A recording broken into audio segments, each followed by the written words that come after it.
was, and we are part of the campaign launched online. We started with Minigate. We launched the campaign Justice for Wazizi because Wazizi was arrested in 2019,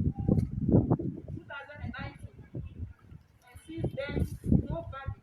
He has lawyers, he has a family, he has colleagues, he has friends, but no one was allowed to see him until they announced a day before that he died. So it's because of that we are here. We know less about him. We were expecting the police to let us know who he was, but from the few that I know, we will share it. Before moving, I will ask us to have a minute of silence to commemorate Samuel Wadisi. Please let us stand up and have that 1 minute silence.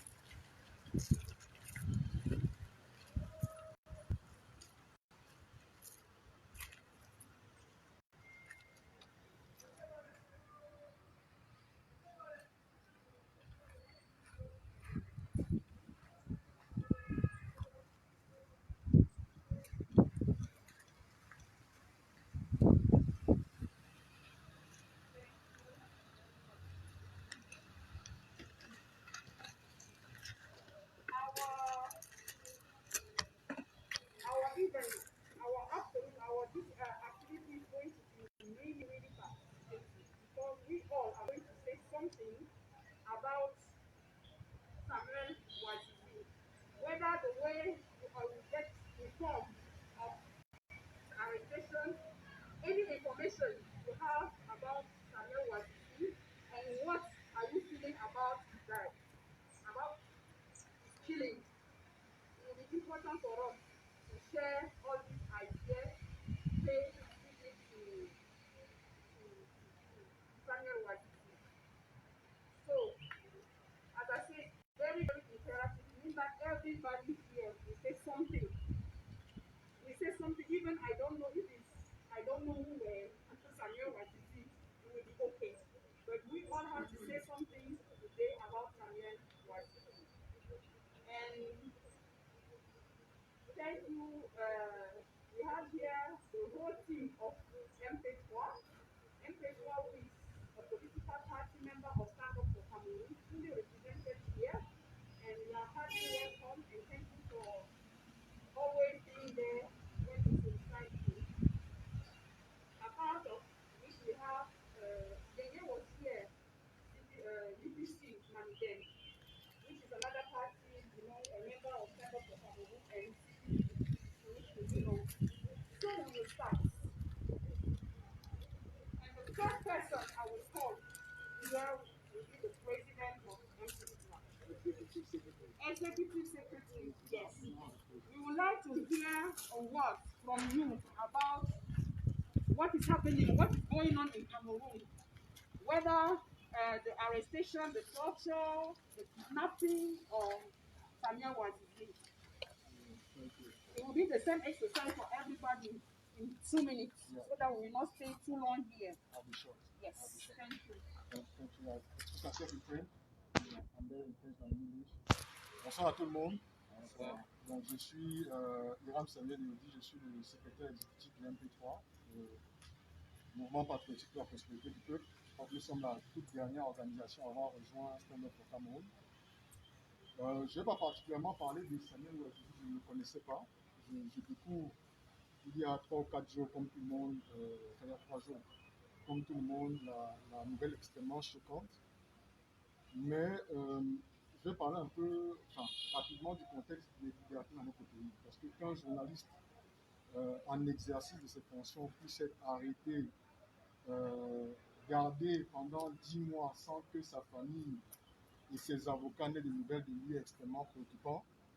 Et ça nous rappelle que ça peut arriver en réalité à chacun d'entre nous. Peu importe les professions que nous exerçons, puisque si nous sommes ici, ça veut dire que nous sommes des personnes qui avons choisi de donner notre point de vue. Si un journaliste qui ne fait que couvrir des événements subit de telle sorte, combien de fois nous? Et je crois que dans ces moments, c'est important de rappeler la raison pour laquelle nous sommes réunis au sein de ce collectif Stand Up for Cameroun. Parce qu'en travaillant à aller vers une transition politique, on se donne les chances de construire un État qui protège les libertés, pas seulement de la presse, mais également des individus. Donc, en attendant que l'enquête, j'espère qu'il y aura une enquête, parce que la première des choses que nous devons réclamer, c'est que la vérité soit dite. Quelles sont les conditions dans lesquelles il a été arrêté?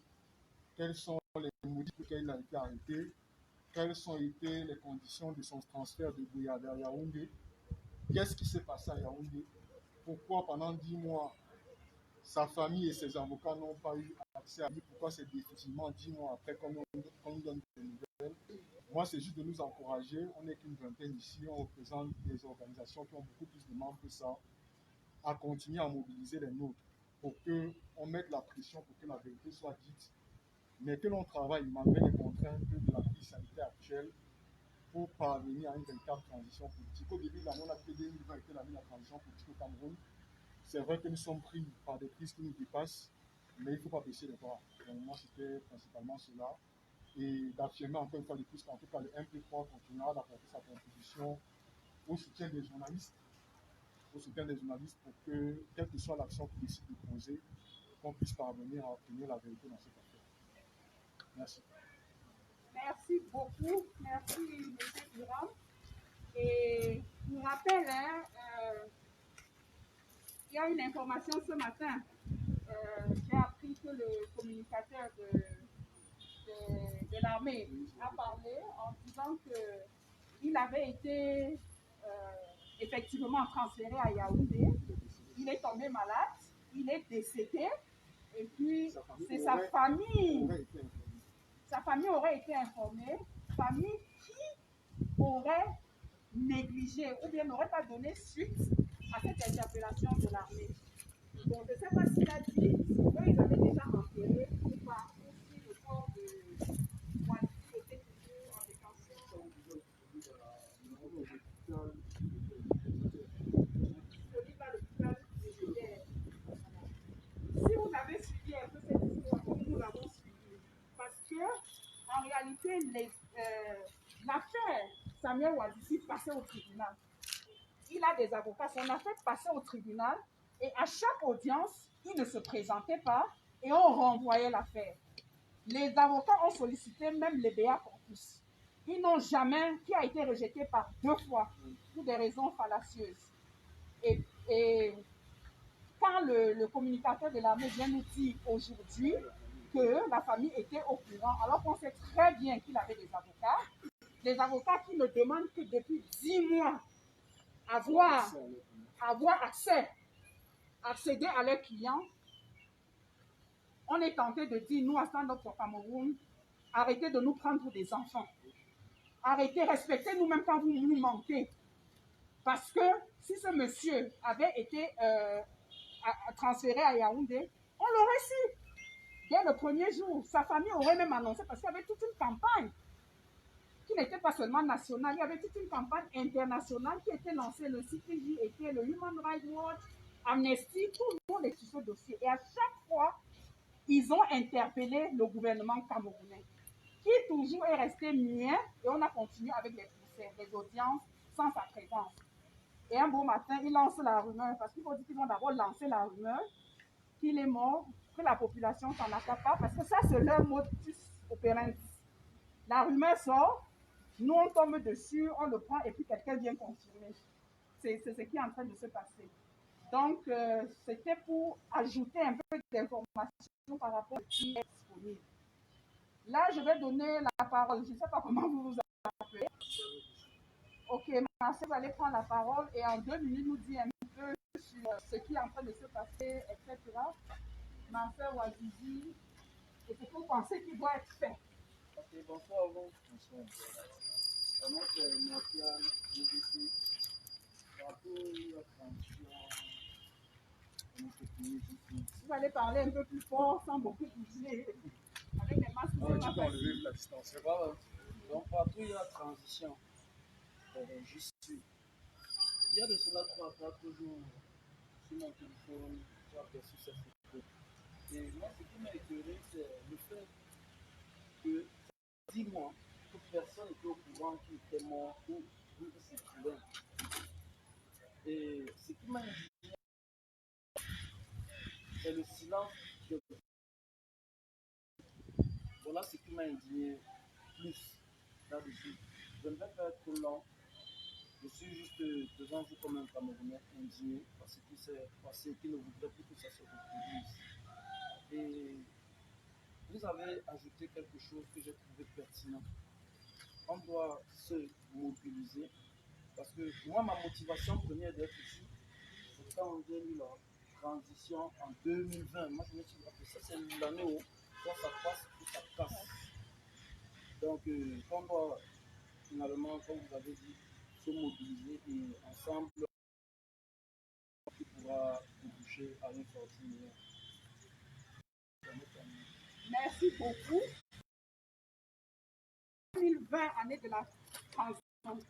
Où ça passe, où ça passe. Parce qu'on ne devrait pas laisser de telles choses se passer encore au Cameroun. Que l'enfant d'une femme, que l'enfant, et cet enfant était entre les mains de notre gouvernement. Ce gouvernement doit partir. Ce gouvernement doit partir. Ils nous offrent au corona, ils nous tuent eux-mêmes. Non, c'est trop, it's too much. Comme on l'a dit là, it's too much. Et nous devons agir. Là, je vais donner la parole à Madame. Vous allez venir devant nous dire quelques mots par rapport à ce que nous vivons. Samuel Ouazizi, la campagne, etc. Et vos souhaits attentes. Tout en nous disant qui vous êtes. Alors, bonsoir à tous. Je suis Sophie Belle. Je suis secrétaire au département juridique au sein du MP3. Alors, je ne vais pas être longue, parce que pour être honnête, je découvre l'histoire de Samuel Ouazizi, je découvre l'histoire. Mais l'une des choses pour lesquelles je me sens toujours concernée, que je me considère comme étant une citoyenne qui a le devoir de s'impliquer politiquement, c'est le fait qu'il doit effectivement y avoir une transition. Là, il faudrait que nous autres posons les actes adéquats pour que cette transition puisse avoir lieu. Donc, je pense que là, honnêtement, on n'est plus au débat, mais à l'action. Merci. Et nous sommes en action. Le fait de s'habiller en noir, le fait de se vêtir en noir, le fait de se déplacer malgré le Covid pour venir assister à une telle activité, c'est agir. Good. Ok. Next one. 2 minutes.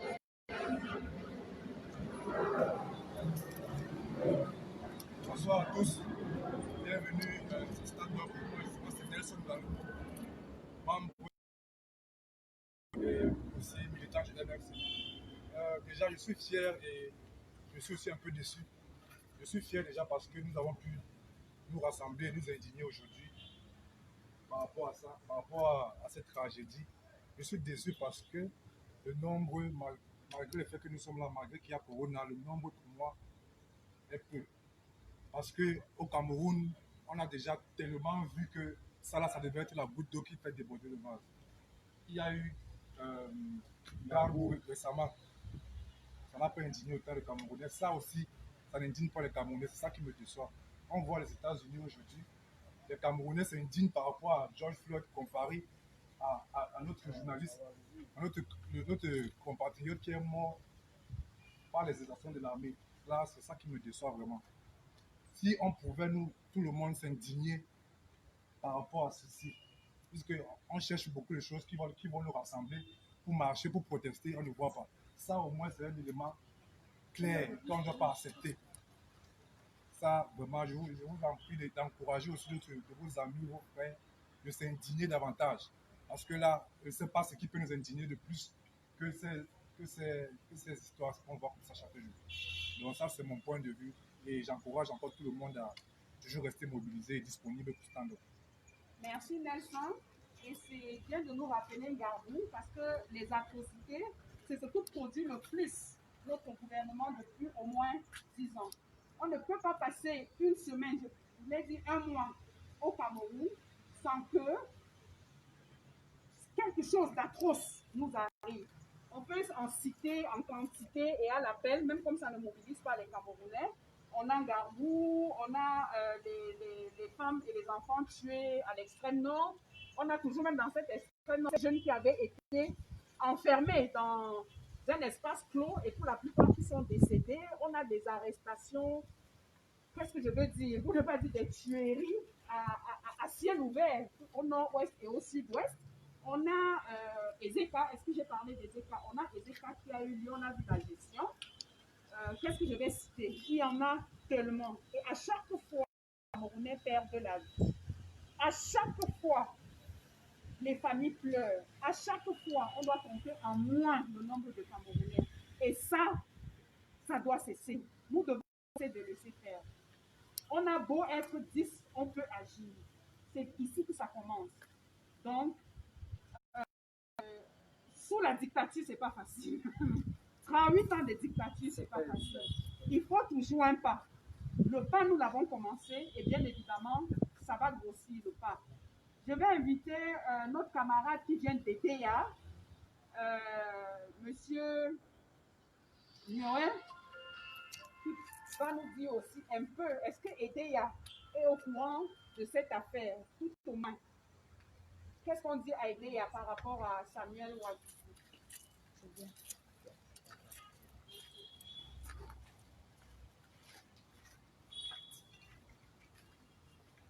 Bonsoir à tous. Bonsoir. Comme la camarade a si bien dit, je suis le camarade Nio Alain, vraiment aimé. Le coordinateur départemental de la Sava maritime. Stand-up ici. Effectivement, il dit à ne pas rester indifférent à l'assassinat de notre frère. Parce qu'en fait, comme quelqu'un développait tout à l'heure, je m'en souviens, je suis encore content de voir certains noms ici. On a commencé par là. Je m'en souviens, nous étions plusieurs fois au tribunal militaire. J'ai libéré plusieurs. Petite histoire, hein. Pendant que nous étions dans la voiture, à 15 h, le chef d'État décrétait la libération de ces gens-ci. D'ailleurs, il avait dit qu'il n'y a aucune charge contre eux qu'on les libère. Malheureusement, notre grande surprise, nous qui étions déjà à Yaoundé, nous étions obligés de continuer le procès. Notre grande surprise, on a libéré une cinquantaine sur presque 100. Lequel a été victime, ses enfants. Ils sont là. Ils ont été victimes. Où ils ont pris chacun 10 ans. Je crois l'autre c'est 12 ans, lui c'est 12 ans et quoi. Bon, alors vous voyez donc quand la scène remonte, vous allez comprendre que depuis que la crise anglophone a commencé, il y a eu trop de victimes. Trop de victimes. En réalité, le destin des Camerounais est entre les mains. C'est-à-dire, notre destin, c'est nous. Nous savons bien que ça ne va pas et nous avons peur de dire que ça ne va pas. Nous avons peur de revendiquer. Ainsi, donc, EDEA n'est pas assez différent. EDEA a un groupe, comme on s'est créé un groupe stand-up EDEA. Ils sont au courant de tout ce qui se passe. Même si nous sommes fait là maintenant, ils sont au courant de ceux qui sont connectés. Donc, pour nous, nous disons, mettons-nous debout, revendiquons nos droits.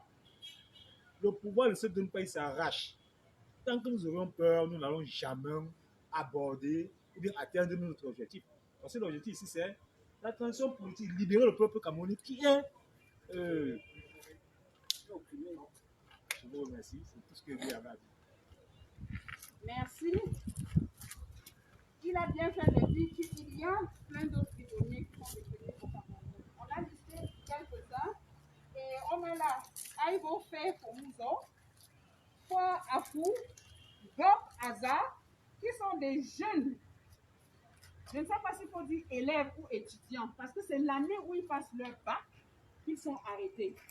Donc, ils devraient entrer à l'université. Ils n'ont plus jamais allé à l'université. Parce que quand ils ont reçu leur bac, Ils se sont échangés des SMS entre camarades qui avaient réussi le bac, en disant même si on n'a pas le travail, Boko Haram va nous recruter. Ça circulait, c'est un SMS qui circulait, les jeunes s'échangeaient ces SMS, eux aussi ils ont échangé comme tout le monde. Et un de leurs enseignants, parce qu'il faut le préciser, un de leurs enseignants a intercepté le SMS qui venait d'eux et il allait remettre à la police. On les a arrêtés et ils ont été condamnés à 10 ans chacun. 10 ans chacun. C'est des jeunes qu'on a tout le temps rencontrés à la prison centrale à Yaoundé. À la limite, vous vous demandez qu'est-ce qu'ils font là-bas. Qu'est-ce qu'ils font là-bas? Parce que même en tant que militants, ils n'avaient jamais été des militants. C'est des jeunes qui s'échangeaient des SMS, des blagues comme tout le monde. Mais ils ont écopé de 10 ans. Et ils y sont aujourd'hui. Baba, je vais te passer la parole. Ok, bonsoir à tous. Je vais commencer par dire merci d'être venu ici cet après-midi parce que nous ne sommes ni journalistes, nous ne sommes ni des familles de ces jeunes Camerounais. La seule chose que nous avons en commun, qui est la chose fondamentale, c'est d'être tous Camerounais. Ils sont des citoyens, ce sont nos compatriotes, et c'est pour cette raison qu'aujourd'hui, nous avons pris de notre temps, nous avons décidé de démontrer notre engagement pour la justice dans ce pays, et nous nous sommes retrouvés ici cet après-midi. Je voudrais dire à tous ceux qui nous suivent à travers les réseaux sociaux que c'est bien de le faire. Ce que nous leur demandons simplement, c'est de passer le message, de continuer à diffuser cela, de taguer des amis, de façon à ce que le message que nous transmettons aujourd'hui soit aussi amplifié que ça a été le cas pour l'affaire George Floyd. Nous sommes au Cameroun, nous ne sommes pas aux États-Unis, mais nous avons pu entendre parler de cette triste affaire qui nous a tous indignés. Donc ce que nous demandons pour ceux qui sont derrière leur clavier, c'est de continuer à amplifier le message de façon à ce que ça touche le plus de citoyens, de façon à ce que nous soyons nombreux à être indignés. Pour ceux qui le peuvent, à travers ces réseaux sociaux, c'est de se déplacer, c'est de se mobiliser et de rejoindre tous ceux qui se mobilisent comme nous, comme les journalistes qui ont décidé de lancer cette campagne pour M. Ouazizi. Autant nous serons nombreux et plus fort sera l'écho de notre message de demande de plus de justice, de demande de plus de liberté et surtout de demande de plus de bien-être pour les Camerounais. Et c'est cela, c'est avec cette mobilisation, c'est avec la masse critique, c'est avec le plus de personnes touchées dans toutes les villes du Cameroun, dans tous les villages, dans tous les quartiers dans les villes, dans tous les secteurs dans les villages, que nous pourrons tous impulser cette fameuse transition politique qui nous conduira vers un Cameroun nouveau dont nous sommes tous fiers. Ceci étant, je vais peut-être nous inviter à nous lever et nous rejoindre ici, à côté de ce tableau, pour que tous ensemble, nous puissions exécuter le refrain de l'hymne national et que nous clamons haut et fort un message de réclamation de justice pour Ouazizi. Et lorsque nous parlons de Ouazizi, nous parlons de tous les Camerounais. Voilà l'essentiel de ce que nous pouvons dire. Je vous prie de me rejoindre.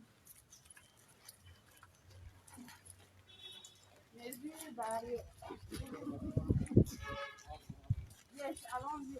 Il y a de l'espace. Il y a de l'espace. On va se réasseoir. On va se réasseoir.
independiente forevermore.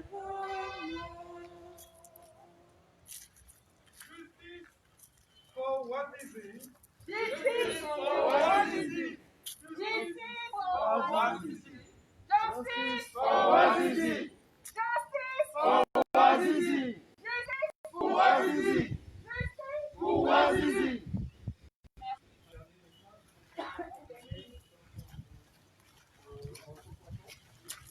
Là, en allant vers la caméra, on peut appeler plus de Camerounais à se mobiliser. Et surtout, nous disons à la famille des journalistes camerounais que nous sommes à leur côté. Le travail qu'ils font est un travail important de relayement de l'actualité et des réalités qui se déroulent sur le terrain. Et nous qui sommes les acteurs, les producteurs de cette réalité, n'allons pas nous dérober lorsque ces derniers sont en prise avec la répression de l'État. Nous sommes de leur côté et nous disons justice pour tous. Justice pour pour tous. Justice Pour Wazizi. Justice Pour Wazizi. Mon ami va pas s'asseoir. Il y a deux personnes qui vont prendre la parole. Il va prendre la parole. Madame Kawala va prendre la parole et nous aurons nos séances. Camarades, allez-y. Bonsoir, moi je suis d'accord en ce moment de un peu froid. Le cas Wazizi m'interpelle sur un fait. C'est un constat. Nous sommes tous des Wazizi en puissance. Nous sommes tous des Wazizi. En puissance. Aujourd'hui, celui de compte tenu de la situation terrible que le monde traverse et les différentes actualités qui minent le Cameroun, à un moment, il faut que la justice soit faite. Il faut que la justice soit rendue. Aujourd'hui, c'est Wazizi. Nous réclamons la justice pour lui. Demain, ce sera qui? Si nous ne prenons pas notre destin en main, nous ne réclamons pas ce qui nous revient de droit, qui le fera à notre place? J'ai dit. Justice Pour Wazizi. Justice Pour Wazizi! Madame Kawala, you have the floor. Avant notre dernière séance photo. Bonsoir à tout le monde. Je crois que tout a déjà été dit. Mais là, je parle vraiment pour le stand-up for Cameroun. Nous avons arrêté les rassemblements à cause du Covid. Le temps pour nous de voir comment on pouvait se rassembler sans mettre en danger la santé des uns et des autres. Je crois que nous sommes en train de comprendre comment le faire et que c'est très important que nous recommençons les réunions et les rassemblements. Parce que comme vous le voyez, un incident peut se produire à tout moment. Et quand nous avons perdu notre habitude et notre train, on n'a pas la capacité de réagir comme il se doit. Donc, il est très important que la machine se remette en marche. Nous entrons vraiment dans une phase dans l'histoire de notre pays où, si nous ne nous levons pas, on aura 40 ans de plus de ce que nous voyons là. Donc, moi, mon message est essentiellement aux jeunes Camerounais. On doit se lever, on doit s'organiser. Les manifestations ne sont pas spontanées, c'est organisé. On doit prendre le temps de nous rassembler, nous organiser de telle sorte qu'on peut répondre à tout moment à une injustice qui se fait. La deuxième chose que je vais dire, c'est qu'on sache tous que l'organisation aujourd'hui, la manifestation aujourd'hui, c'est un début. Là où nous sommes sur Wazizi, nous avons il y a quelques semaines fait des grandes manifestations pour Ngarbu, le 7, 8 et 9 mars. Nous venons d'avoir l'information que le gouvernement essaye de tenir le procès la semaine prochaine sans informer les victimes.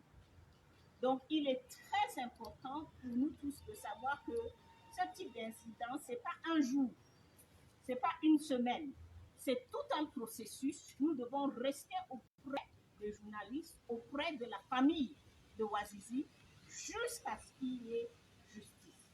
Donc, c'est le petit rappel que je veux nous faire que, en fait, on doit faire notre travail d'organisation, de structuration qui nous permet de répondre à ces injustices. Voilà, félicitations à tout le monde qui est en noir aujourd'hui. Il y en a beaucoup sur les réseaux sociaux qui sont en noir avec nous, mais sachant que c'est le début, on doit continuer. Voilà, merci. Merci beaucoup. Est-ce qu'il y aura quelqu'un qui voudra dire une dernière chose? Ok. Est-ce qu'il y a une autre personne qui voudrait prendre la parole après lui? D'accord, il y a une deuxième, troisième personne. À raison de 1 minute, ça va nous faire 3 minutes et on pourrait aller à notre séance photo. Moi, je suis Augustin Coma. J'ai quelques casquettes, mais celle que je privilégie et qui est sur ma carte d'identité, c'est que je suis pasteur. Je tiens d'abord à dire merci à Stand Up pour Cameroun parce que vous avez été sensible au cas de Ouazizi. Moi, j'ai été arrêté une fois par la direction de la sécurité présidentielle. Personne ne savait où j'étais. Une fois par la direction de la surveillance du territoire, personne ne savait où j'étais. Une fois par le GMI, personne ne savait où j'étais. Une fois par la DRPJ, personne ne savait où j'étais. Donc, ce qui se passe avec son cas, c'est une réalité. Nous sommes dans un pays où la répression est la première réponse. J'ai été conduit à Kondengui, personne ne savait où j'étais au moment où le procureur signait que j'aille à Kondengui. Donc, je sais, j'étais là tout à l'heure, moi j'ai du mal à parler parce que j'ai vécu ce qu'il a vécu. Si je suis sorti, c'est peut-être parce que Dieu a dit j'ai encore une mission. Donc, comme vous êtes là, des victimes, il est une victime, nous sommes des victimes, nous nous sentons moins victimes parce que vous êtes là. Nous nous sentons moins victimes et je tiens à vous remercier et je tiens à vous dire allez de l'avant dans ce combat. Merci. Justice! Ouazizi. Aman.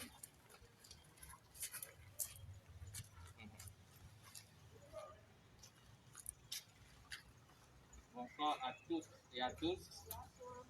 Mon nom c'est Justin Haman, je suis membre du Stand Up au Cameroun. Je ne connais pas grand-chose sur les circonstances du décès de Samuel Ouazizi, mais une chose est sûre et certaine, c'est que le droit à la vie, c'est un droit fondamental. Peu importe ce que le gouvernement va mettre derrière, il est important de savoir que le droit à la vie, c'est un droit fondamental. La deuxième chose que je voulais dire rapidement, c'est que je suis très peigné pour mon pays. À chaque fois qu'il y a un événement, pour que le gouvernement réponde, il faut que ce soit Human Rights Watch, des organismes internationaux. Vous savez ce que ça veut dire? Ça traduit que nous n'existons pas. Le gouvernement ne nous voit pas, nous ne sommes pas sur le terrain. Pour que cela s'inverse, il faut un rapport de force. Le jour où nous serons sur le terrain, ils vont nous voir manifester. En ce moment, avant même que les Human Rights Watch et la communauté internationale se mobilisent, ils vont nous répondre et ils vont nous donner les détails de ce qui s'est passé. Il est important donc que nous nous mobilisons et que nous occupons le terrain. Merci. Merci. Justice! De la nécessité de se mobiliser afin d'être considéré par notre gouvernement. Le dernier, je crois. Sauf si Bruce a quelque chose à dire. Bonsoir à tous. Moi, c'est Nana Collins, militant du RMC. Vraiment, grand merci. Grand merci pour le travail de fourmi qu'on fait. Comme l'a déploré mon frère Olivier, c'est marrant qu'on soit là, on soit aussi nombreux pour conflit. Mais, vu que tout ça, c'est manqué le travail de fourmi qu'on fait, on a l'impression qu'on ne peut pas être fruit, mais petit à petit, ça touche le cœur. Moi, par exemple, j'ai un statut, je suis au moins pas 500 personnes. Donc, quand je mets juste mon téléphone. Et je pense que les jeunes filles, les étudiants, les élèves, dans les sensibilités de temps à autre, le message passe. Comme l'a fait, par exemple, j'ai fait des photos de mes statuts avec des messages pour dire ici à autre chose, plus importante encore. Je sais, on a de mon activité, c'est le commerce. Moi, je joue au foot, mais moi, j'ai fait le recul. Parce que les conditions, ça ne me donnait pas d'avoir tout ça, de chercher de quoi suivre. Comme je disais tantôt, allons au charbon. C'est pas facile comme la sœur a dit tout à l'heure. C'est 38 ans de dictature. À un moment, c'est ancré en nous. On se plaît même dans la souffrance. On y est au Cameroun. Les Camerounais à un niveau où ils se plaisent dans la souffrance. Mais le travail qu'on fait d'une manière ou d'une autre, ça touche le cœur. ça sensibilise les uns et les autres et ne nous décourageons pas, surtout pas le découragement.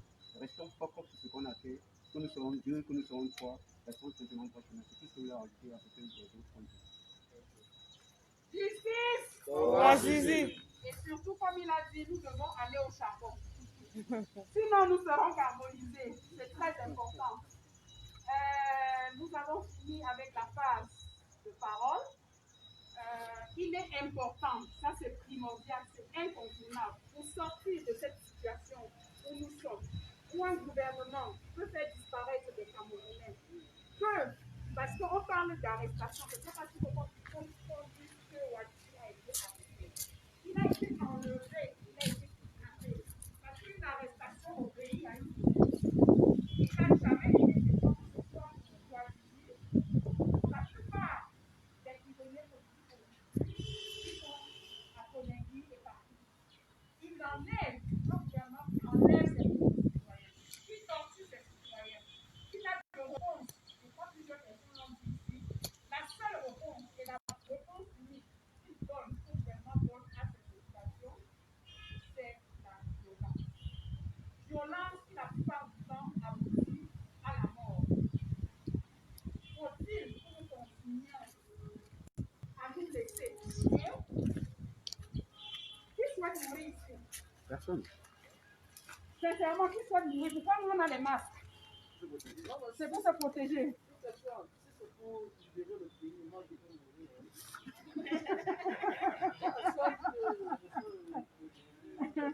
On peut libérer ce pays sans mourir. C'est pourquoi nous sommes au sein de Stand Up for Cameroun. La non-violence, c'est notre ADN. On va au charbon. On va au charbon sans armes. La preuve, nous sommes tous en noir. Et le message que porte ce noir est terrible. Est terrible. Parce que nous, ici, nous avons été arrêtés plusieurs fois. Je ne peux pas compter le nombre de fois. Nous tous ici, pratiquement, on a fait des cellules. On a fait... Parce que nous avons porté le noir. La puissance que ça donne. Donc déjà, le porter, c'est le premier pas. Et nous allons continuer. Parce que ça ne va pas s'arrêter. Ça ne doit pas s'arrêter. Nous ne devons pas arrêter. Sauf si nous avons décidé de mourir, de nous laisser tuer. Sauf si c'est la décision que nous avons prise au Cameroun. Et je ne pense pas que c'est ce que prône Stand Up for Cameroun. Nous allons agir. Nous allons agir. Justice!